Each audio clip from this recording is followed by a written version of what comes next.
So hopefully this hurricane does not hit the Washington, D.C. area, and we have Eagles and Redskins Sunday at 1 o'clock. So let's now welcome in from Sports Radio 94 WIP. She's on the morning show, and that's a big-time Temple football Owl fan as an addition to a big Eagles fan, and that is Rhea Hughes. Rhea, Zach Gelb here. Thanks for a few minutes. How are you? Hey, Zach, great. How are you? Well, I'm doing great, and I do want to say thank you for the morning show for playing my call of the 74 no more as the Temple Owls defeated the Penn State Nittany Lions in week 1 of the 2015 college football season. But you got to make me a promise, because I expect this Temple team to have a lot of success this year and be undefeated going into that Notre Dame game, and maybe there is some college game day. I know Angel likes to jump on the bandwagon of the Temple Owls, but please do not let him sing T for Temple U anymore, because he was so off rhythm. I will absolutely never let him sing that again. I don't want him to be on the bandwagon at all because, as you know, I call him the human black cloud.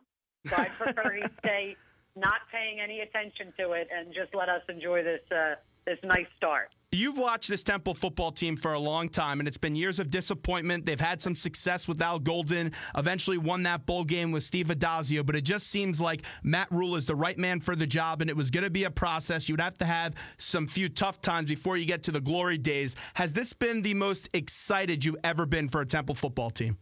Well, the Penn State game was absolutely huge because, I lived with my whole life, obviously almost my mother's whole life, having never beat Penn State and always thought that you couldn't. So that was the most excited. The most impressed I was the UMass game because as a longtime Temple Owl fan, and I graduated probably before you were born, I've lived through heartbreaking losses with this team. And I looked at that. I saw that the way they played in the second half, which I didn't like. I thought they were trying.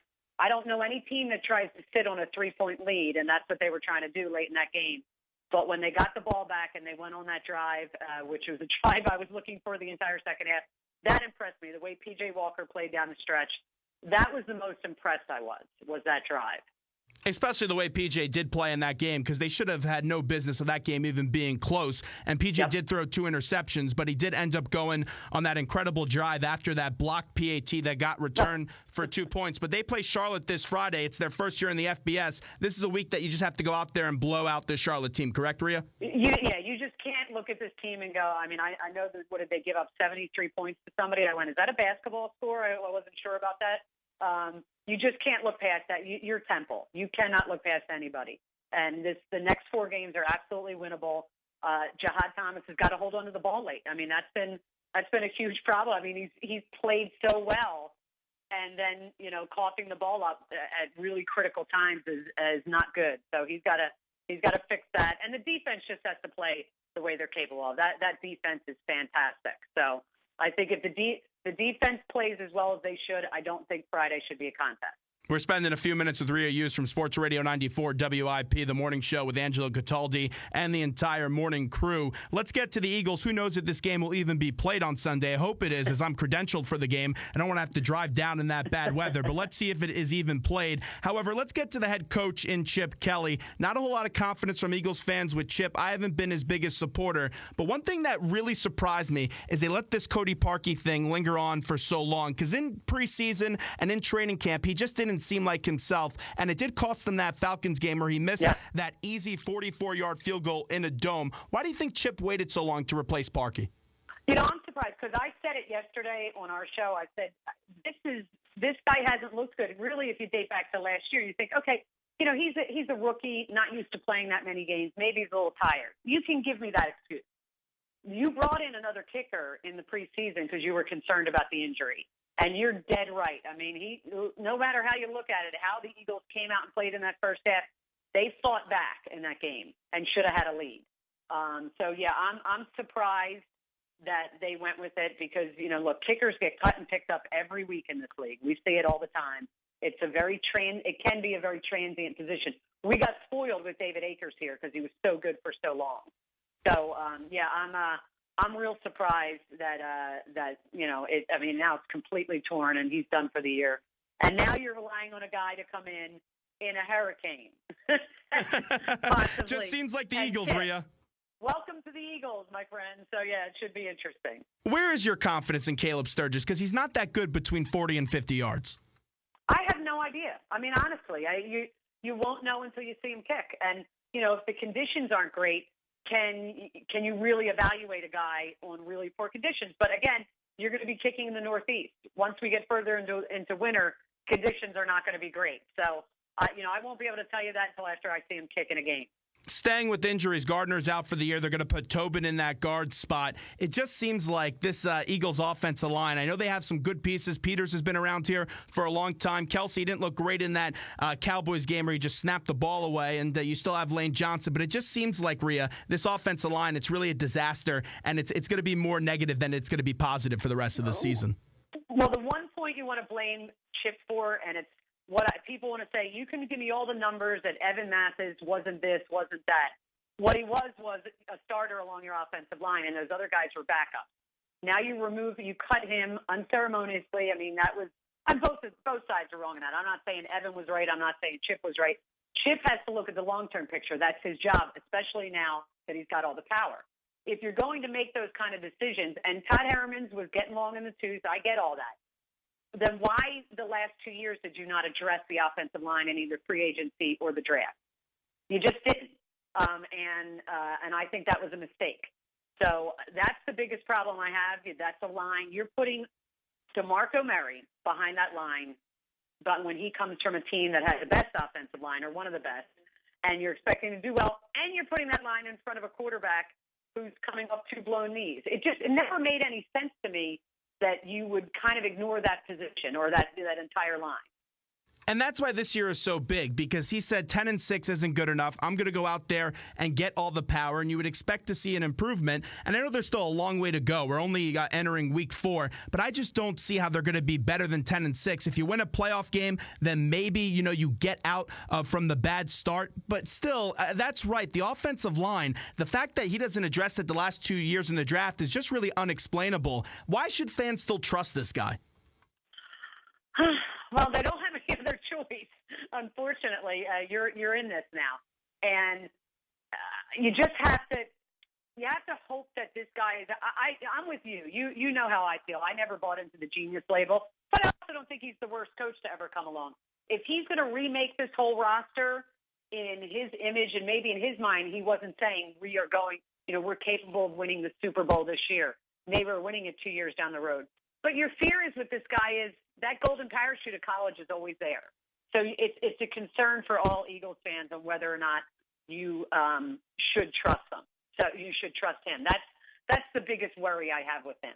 And another one of those guys that he just gave up and got nothing in return for was Deshaun Jackson. And who knows if we'll see Deshaun on Sunday. Yeah. Deshaun is going to want to play. But even 2 years removed from that whole Deshaun Jackson controversy, do you have any explanation why they got nothing in return for him? Because it still baffles me, Rhea. Well, they devalued him. I mean, you can say it all you want. They can say that story that came out, all the gang-related ties, and within an hour they cut him. There were so many rumors going out there. They had devalued him themselves. So, to me, I get you might want a guy like that on your team, but you never replaced him. Okay, you can sell me Deshaun Jackson. I'll buy that. That's not a guy that you wanted to influence other guys on your team. Well, then explain Jeremy Maclin to me, because you can't explain that one to me. Guy had a career year last year, so it's a couple million that Kansas City offered him more. Well, you overpaid for Byron Maxwell. You probably overpaid for DeMarco Murray. Were those more important elements to have than a guy like Jeremy Maclin? I'm not sure that that's the case. So, yeah, the Deshaun thing, I get in terms of culture. I think it's the culture thing's a little overplayed, because I think, culture can do a lot for you. Talent wins you games. Rhea Hughes joins us from Sports Radio 94 WIP. Zach Gelb here with you. Taking up until noon Eastern time, where the Temple Sports Hour will come your way. Rhea, let's get to the quarterback play. And Sam Bradford doesn't have a whole lot of confidence, is underthrowing wide receivers and throwing interceptions, and you can't turn over the football in this league and win. Is it rust, or is he just not that good? I've been asking this question all week. Well, if I had the answer to that, I could win a lot of money in Vegas. It's hard to tell. You look, everybody, we all got bamboozled by that preseason game in Green Bay. And now we're looking at it going, maybe Green Bay's defense just said, it's a preseason game. We're really good. We have Aaron Rodgers. We don't have to play. I'm not ready to give up on the guy just yet, because if you do, look, I think Mark Sanchez is one of the best backups in the league. But if you're telling me he's going to be my starter, I'm not thinking we're going real far. I got to see what this guy has. I got to see if this maybe can be your quarterback, but you're never going to be able to breathe easy with him because he's on a knee that's been rebuilt twice. But you got to get better production out of him. You just have, and listen, the receivers, let's stop throwing to Miles Austin because he's not catching the ball. So let's get Nelson Aguilar going. Matthews is what he is. Let's get Zach Ertz. There's other elements there. Miles Austin, I'm not seeing that there. And Rhea, I'm not even an Eagles fan. You know me, I'm a degenerate Patriots fan. But for the love of God, if they go to Miles Austin once again on third down, I'm going to go up there and beat up Chip Kelly. I think he ended 4 drives, 4 possessions against the Jets with incomplete passes.